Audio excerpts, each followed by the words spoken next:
નમસ્કાર દર્શક મિત્રો, ફાસ્ટ ન્યૂઝ ઇવનિંગ બુલેટિનમાં હું ઉદય રાવલ આપનું સ્વાગત કરું છું। બુલેટિનની શરૂઆત કરીશું ઉમરગામના મુખ્ય સમાચારોથી। સરીગામ એસઆઈએ કચેરી ખાતે આજે સ્વર્ગસ્થ એનઆર અગ્રવાલના પુણ્યતિથિ નિમિત્તે રક્તદાન શિબિરનું આયોજન કરવામાં આવ્યું હતું। પ્રેરણારૂપ પ્રસંગે આમંત્રણને માન આપી તાલુકા ભાજપના નવનિયુક્ત પ્રમુખ નીરવભાઈ શાહ તથા જીપીસીબી કચેરીના અધિકારી, નોટિફાઈડ કચેરીના અધિકારી તથા પોલીસ વિભાગના અધિકારી ઉપસ્થિત રહ્યા હતા। મંચસ્થ સ્થાનેથી Sarigam Industries Association Social Welfare Committee chairman BK દાઈમાજીએ સૌનું સ્વાગત કર્યું હતું।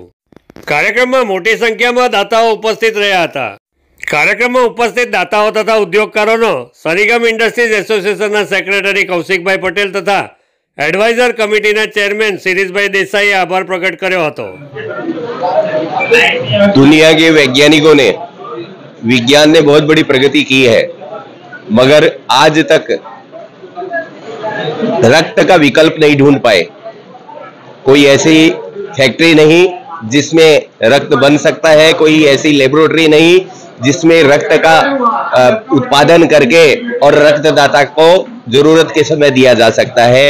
रक्तदान ही इसका सबसे बड़ा विकल्प है, इसलिए रक्तदान को महादान कहा जाता है। हमारा ये आदिवासी विस्तार है, हमारा ये औद्योगिक विस्तार है, तो यहाँ के लोगों को रक्त की जब जरूरत पड़े तो इधर उधर भटकना नहीं पड़े। इसके लिए अपने सामाजिक उत्तरदायित्व का निर्वाह करते हुए साल के पहले सप्ताह के अंदर और सरीगाम इंडस्ट्रीज एसोसिएशन द्वारा इस रक्तदान शिविर का आयोजन स्वर्गीय एनआर अग्रवाल जी की पुण्यतिथि के अवसर पर किया जाता है। और जब से हमने ये रक्तदान शिविर का आयोजन किया है, इस क्षेत्र के अंदर एक बहुत बड़ी रक्त दाताओं की एक तादाद खड़ी हुई है। और अब बड़ा गौरव की बात है कि वलसाड़ जिले के अंदर उमरगांव रक्तदान के क्षेत्र में पहले नंबर पर आ गया है।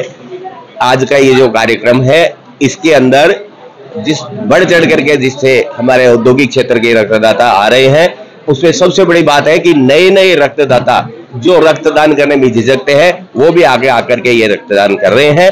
आज 551 यूनिट का हमारा लक्ष्य है और जिस तरह से भीड़ उमड़ रही है रक्तदाताओं की, वो जल्दी हम इसको पक्का पूरा करने में सक्षम होंगे। आप सभी लोग भी यहाँ पे आए और आप लोगों ने जो साथ दिया है उसके लिए सभी का बहुत बहुत आभार। વાપી સિંધી એસોસિએશનના સભ્યોએ જનસેવા જ પ્રભુ સેવાના સૂત્રને અનુસરી કાલે આશ્રમશાળાના વિદ્યાર્થીઓને કંબલ વિતરણ કર્યા હતા। પ્રમુખ શ્રીમતી રાનીબેન લાંચવાની, જયેશભાઈ ટેકચંદાની, અંજલીબેન ટેકચંદાની, ઉમરગામ તાલુકા ભાજપ મહિલા મોરચા પ્રમુખ મનીષાબેન તથા નારગોલના સેવાભાવી અશોકભાઈ સહિત તાલુકા સંયોજક હેમંતભાઈ વાડલીના હસ્તે બાળકોને ધાબળા વિતરણ કરાયા હતા। પ્રેરણારૂપ પ્રસંગે સંસ્થા દ્વારા બાળકો માટે નાસ્તાની વ્યવસ્થા કરવામાં આવી હતી। ઉમરગામ તાલુકાના અડીને આવેલ મહારાષ્ટ્રના ઉપલાટમાં રહેતા રમણભાઈ ધોડીનું ઘર અને જમીન બુલેટિન પ્રોજેક્ટ અંતર્ગત સંપાદન કરી હક મેળવવાની પ્રક્રિયા હાલ ચાલી રહી છે। વિભાગ દ્વારા સંપાદન પ્રક્રિયા બાદ ચૂકવવા પાત્ર થતી રકમ પૈકી રમણભાઈને 1 હપ્તો ચૂકવવામાં આવ્યો છે। વિભાગ દ્વારા સંપાદન કરવામાં આવેલી જમીન તેમજ ઘરની કિંમત ઓછી હોવાનું જણાવી પરિવારજનોએ અસંતોષ વ્યક્ત કર્યો હતો। વલસાડ કલેક્ટર અને પ્રાંતને લેખિત રજૂઆત કરી ન્યાય માટે પરિવારજનોએ માંગ કરી છે। રમણ મંદિરનો છોકરો છું નરેશ। અમારા ઝાડ છે પણ ઝાડના કિંમત એ લોકો પૈસા આજે આપેલા નથી, ઝાડ બધા તોડી નાખેલા છે। ફાઇલ તો પાસ થયેલી છે ને પપ્પાના નામ પર છે, પૈસા હજુ આપેલ નથી। સાઈન બાઈન બધું થઈ ગયેલું છે પાલઘરમાં, પણ એ લોકો ઝાડના પૈસા આપતા નથી। એ લોકો કહે કે ઘર તોડે પછી જ આપવાના એમ। બીજા બધાના જે ઝાડના પૈસા બધા એ લોકો આપી દીધેલા છે, ખાલી અમારા પૈસા એ લોકો રોકેલા છે એમ। તમે કે ઝાડના પૈસા આપી દેવો પછી તમે તોડો એમ, તો એમ કે તમારે જે થાય એ કરી લેવું એમ કે એ લોકો કહે સામેથી કે ઘેર તોડું પછી જ પૈસા મળશે એમ કે તે પહેલે પૈસા તમને નહીં મળે એ લોકો। મારું નામ રમણ મનોજ ધોડી, રહેવાસી ઉપલાટ, તાલુકા તરાસરી, જિલ્લો પાલઘર છે।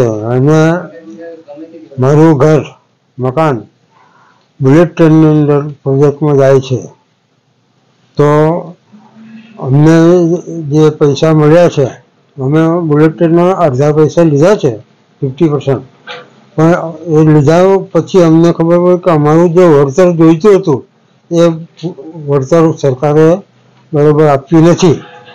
એટલે અમારી માંગણી છે તો અમારો ઘરનો રીસર્વે કરીને ફરીથી એનું વેલ્યુએશન રીસર્વે કરીને વેલ્યુએશન.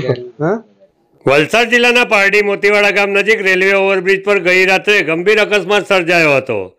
બેફામ દોડતા એક ડમ્પરે બાઇક ચાલકને અડફેટે લેતા બાઇક સવાર યુવકનું ઘટના સ્થળે કમકમાટી ભર્યું મોત નીપજ્યું હતું. મિત્રના જન્મદિવસની ઉજવણી કરી દમણથી ધરમપુર પરત જઈ રહેલા યુવકને પારડી મોતીવાડા ઓવરબ્રિજ ઉપર અકસ્માત નડ્યો હતો. ઘટના અંગે જાણ થતાં પારડી પોલીસ ઘટના સ્થળ પર આવી પહોંચી હતી.